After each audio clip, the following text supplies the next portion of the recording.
तो गाइस सबसे पहले हमें जरूरत पड़ने वाली है लिथियम आयन बैटरी की। तो यहाँ पे 18650 जो बैटरी है वो यूज़ कर रहा हूँ मैं लिथियम आयन सेल। तो यहाँ पे देख सकते हो ये हमारी बैटरी है 18650 2600 mAh का एक सेल है जो मेरे को पड़ा 120 रुपये के लगभग। ठीक है, तो लिंक है इसकी डिस्क्रिप्शन में मिल जाएगी, वहाँ से आप खरीद सकते हो। उसके बाद हमें जरूरत पड़ने वाली है एक चार्जिंग मॉड्यूल की। तो इसका पावर बैंक का जो मॉड्यूल है इसकी जरूरत पड़ने वाली है। आप देख सकते हो कुछ इस प्रकार का डिस्प्ले के साथ आता है ये, और यहाँ पे इसका पावर बटन है। उसके बाद इसमें दे रखे हैं 2 यूएसबी पोर्ट और एक टाइप सी और एक माइक्रो यूएसबी, और यहाँ पे आईफोन चार्ज करने के लिए है। तो ये हमारे काम का नहीं है। ठीक है, तो इसमें चार्जिंग के लिए 2 ऑप्शन दे रखे हैं, सी पोर्ट और माइक्रो यूएसबी। जो पिन मिले चार्ज लगा दो पावर बैंक को, तो ये अच्छी बात है। उसके बाद हमें जरूरत पड़ने वाली है पीवीसी शीट की। तो इसके बिना तो हमारा काम सारा ही अधूरा पड़ा है। उसके बाद एक 6 वोल्ट की बैटरी ली और पीवीसी शीट को गर्म करके इसके ऊपर इस प्रकार की शेप है वो बना ली पावर बैंक के अकॉर्डिंग। और उसके जो दोनों जो इसके सिरे हैं उनको आपस में चिपका लिए हैं, और चिपकाया भी बहुत ही बारीकी से है ताकि बाहर से ये पता न चले कि हमने जुगाड़ करके कुछ बनाया है। तो गाइस ये पूरा फ्रेम बन चुका है। अब जो एक्स्ट्रा पार्ट था उसको घिस के हटा दिया है और रेगमाल की सहायता से घिस लिया है। ठीक है, और फिर एक प्लेन शीट लेंगे और इसके ऊपर मार्किंग करेंगे कुछ इस प्रकार से, फिर इसको भी कट कर लेंगे। क्योंकि यार कट करके दिखाऊं तो वीडियो बहुत ही लंबा चला जाता है, क्योंकि ये काम बारीकी से करना पड़ता है तभी जो प्रोडक्ट बनता है उसमें फिनिशिंग आती है। आप देख सकते हो कितना अच्छे से कटिंग किया है मैंने, और इसमें बहुत टाइम लगा है। तो उसके बाद हमें जो सर्किट है, इस सर्किट का डिस्प्ले है उसका मार्किंग करके इसको भी काट लेंगे। तो यहाँ पे देख सकते हो कुछ इस प्रकार से रख कर और डिस्प्ले के अकॉर्डिंग इसको भी काट लिया है। और उसके बाद आप देख सकते हो ये जो कटिंग की है ये बहुत ही अच्छे से हुई है। डिस्प्ले इसके अंदर जैसे ये कटिंग इसी के लिए हुई हो। उसके बाद इसके जो पोर्ट है वो भी कटिंग करने हैं, तो वो भी अपने सर्किट को सही जगह पर रखकर मार्किंग कर लेनी है। मार्किंग करने के बाद यहाँ पे जो पूरी कटिंग है वो हो चुकी है। इसमें भी मेरे को बहुत टाइम लगा। तो यहाँ पे देख सकते हो सर्किट बहुत अच्छे से सेट हो जाएगा। तो अभी यहाँ पे जो डिस्प्ले है इसको हम निकालने वाले हैं बाहर, क्योंकि यहाँ पे 5 वायर लगने वाले हैं और 5 पॉइंट दे रखे हैं। तो 5 वायर लगेंगे और इस डिस्प्ले को मैं यहाँ पे पोर्टेबल बना लिया हूँ ताकि एडजस्टेबल कहीं पे भी सेट कर सकते हैं। अब हम यहाँ पे जो लिथियम आयन सेल है इनके माइनस का माइनस और प्लस से प्लस करके सारे सेल को है वो पैरेलल में कनेक्ट कर लेंगे और एक बैटरी पैक बना लेंगे। तो यहाँ पे देख सकते हो इस प्रकार से पैरेलल कनेक्शन हो चुका है।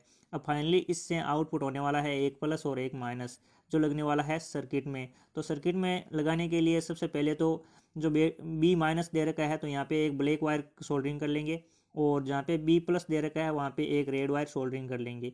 ये दोनों वायर है वो बैटरी में लग जाएंगे डायरेक्ट। तो यहाँ पे जो वायर है वो सोल्डरिंग कर लेते हैं। जो रेड वाला वायर है वो बैटरी के प्लस पे लगने वाला है, और जो ब्लैक वाला वायर है ये बैटरी के माइनस पे लगने वाला है। तो यहाँ पे देख सकते हो कुछ इस प्रकार से लगने वाला है। जो रेड वाला है वो बैटरी के प्लस पे लग गया है और ब्लैक वाला बैटरी के माइनस पे लग गया है। तो यहाँ पे टेप कर देना आप। और यहाँ पे अब सर्किट को अंदर रखने के लिए, इस बॉडी के अंदर रखने के लिए यहाँ पे एक फोम टाइप का है जिससे सर्किट है वो सीधा रहे और अच्छे से सेट हो जाए। तो इसको मैं डबल टेप की सहायता से इसके अंदर फिक्स कर दूंगा। तो यहाँ पे देख सकते हो इस प्रकार से ये सेट हो जाएगा। अब इसके ऊपर जो सर्किट लगेगा ये काफ़ी इजी तरीके से और काफ़ी सेफ तरीके से सीधा रहेगा और प्रोफेशनल तरीके से सेट हो जाएगा। फिर यहाँ पे बैटरी है वो भी सेट हो जाएगी, लेकिन उससे पहले बैटरी लगाने से पहले आप नीचे डबल टेप लगा दीजिए ताकि बैटरी इधर उधर हिले ना। तो मैंने लगा दी है और अब इस सर्किट को है वो सेट कर लेंगे यहाँ पे। तो यहाँ पे सर्किट को है अच्छे से सेट कर लिया है। लेकिन सर्किट सेट करने से क्या होगा भाई, बटन तो लगाना पड़ेगा ना। तो इसमें बटन लगाने के लिए यहाँ पे मैं एक ख़राब एलईडी का यूज़ किया हूँ। तो गाइज यहाँ पे बटन है वो काफ़ी अच्छे से काम कर रहा है। आप देख सकते हो स्लाइड भी हो रहा है और काफ़ी मस्त काम कर रहा है। तो अभी इसको अंदर सेट करके चेक करते हैं। तो काफ़ी मस्त काम कर रहा है गाइज, बहुत ही अच्छे से काम कर रहा है और जैसे बटन इसी के लिए बना हुआ है ये।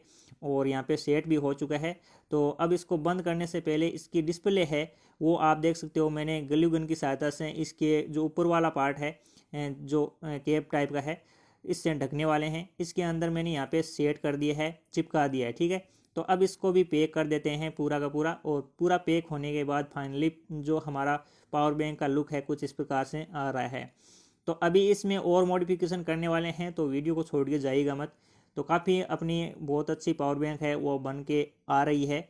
और यहाँ पे देख सकते हो काफ़ी अच्छे से इसकी कटिंग वगैरह की है। तो अभी इसमें जो और मॉडिफिकेशन करने वाले हैं वो ये होने वाला है कि जो इसके कॉर्नर है वो हाथ में लेते हैं तो बहुत चुभ रहे हैं, आप देख सकते हो बहुत ही शार्प है, ठीक है। तो इसको थोड़ा राउंड करने वाले हैं। तो राउंड करने का तरीका ये रहेगा, आप कोई चाकू लीजिए और हल्का हल्का इसमें जो है ऊपर रफ कर दीजिए, ठीक है, जिससे ये राउंड हो जाएगा। और काफ़ी मस्त पावर बैंक है वो बन चुकी है। तो अभी इसके भी कपड़े उतार देते हैं। यहाँ पे एक जो कॉर्नर है काफ़ी स्मूथ हो चुके हैं यार, हाथ में लेते हैं तो एक अलग ही फीलिंग आती है। तो पहला पोर्ट है क्विक चार्जिंग का, दूसरा है नॉर्मल चार्जिंग का, और आगे का जो 5 वोल्ट है दोनों सी पोर्ट और माइक्रो यूएसबी इस पावर बैंक को चार्ज करने के लिए हैं, ठीक है। और यहाँ पे है इसका पावर बटन, जिससे आप इसे ऑन ऑफ कर सकते हो, इसका स्टेटस जान सकते हो, जैसे कितना चार्ज है, कितना % चार्ज हुआ है और कितना बचा हुआ है, सारा कुछ जान सकते हो, ठीक है। तो ये इसका जो फीचर है वो इससे डिस्प्ले के अंदर समाया हुआ है सारा का सारा। अब इसकी टेस्टिंग पे आते हैं। यहाँ पे सी पोर्ट है मेरे पास, तो पावर बैंक को सबसे पहले तो चार्ज करके देखते हैं। तो यहाँ पे देख सकते हो इन दिखा रहा है, मतलब इसकी करंट है वो पावर बैंक के अंदर आ रहा है, चार्ज हो रही है पावर बैंक, तो इन दिखा रहा है इसमें, ठीक है। तो 92% पावर बैंक है वो चार्ज है। अब सेकंड ऑप्शन रहेगा हमारे पास चार्जिंग का माइक्रो यूएसबी, ठीक है। तो यहाँ पे माइक्रो यूएसबी चार्जिंग पिन है वो भी लेके आ गए हैं और इससे भी चार्ज करके दिखाने वाले हैं आपको। तो यहाँ पे देख सकते हो इससे भी चार्ज हो रहा है काफ़ी अच्छे से। अब इससे मोबाइल चार्ज करके देखने वाले हैं। तो यहाँ पे लगा देता हूँ मैं क्विक चार्ज वाले में, फास्ट चार्जिंग वाले में। तो यहाँ पे लगा दिया हूँ। अब लगाते हैं मोबाइल। तो जैसे ही चार्जिंग लगाया मोबाइल चार्ज होना स्टार्ट हो गया और यहाँ पे जो क्विक चार्ज है वो आ गया है और फास्ट चार्जिंग हमारा मोबाइल हो रहा है, ठीक है। और यहाँ पे ऊपर आउट दिखा रहा है। तो कुछ देर चार्ज होगा तो ये जो डिस्प्ले है वो बंद हो जाएगी पावर बैंक की और ओनली फॉर आउट लिखा रहेगा, जिससे जो एनर्जी है पावर बैंक की वो सेव रहेगी। आप देख सकते हो आउट बचा है, बस इतना ही ये शो करेगा और पूरी डिस्प्ले बंद रहेगी। अगर आपको चेक करना है तो बटन दबाइए और यहाँ पे चेक कर सकते हो। अब सेकंड पोर्ट में लगाते हैं यहाँ पे, और यहाँ पे देख सकते हो इसमें लगाते ही यहाँ पे जो चार्जिंग है वो 5 वोल्ट 2 एम्पियर आ गया है और इससे चार्ज होने लगा है। तो गाइज काफ़ी प्रीमियम जो हमारी पावर बैंक है वो बन के रेडी हो चुकी है। अब इसे कलर करने की भी जरूरत नहीं है, काफ़ी सुंदर दिख रही है। तो आई होप आपको ये वीडियो बहुत पसंद आया होगा। वीडियो पसंद आया तो वीडियो कर दीजिए लाइक, और चैनल पर नहीं होते आज चैनल को सब्सक्राइब करके बेल आइकन को प्रेस कर लेना, ताकि आपको ऐसे इंटरेस्टिंग गैजेट और ऐसे इंटरेस्टिंग जुगाड़ है वो मिलते रहें हमारे इस चैनल पे।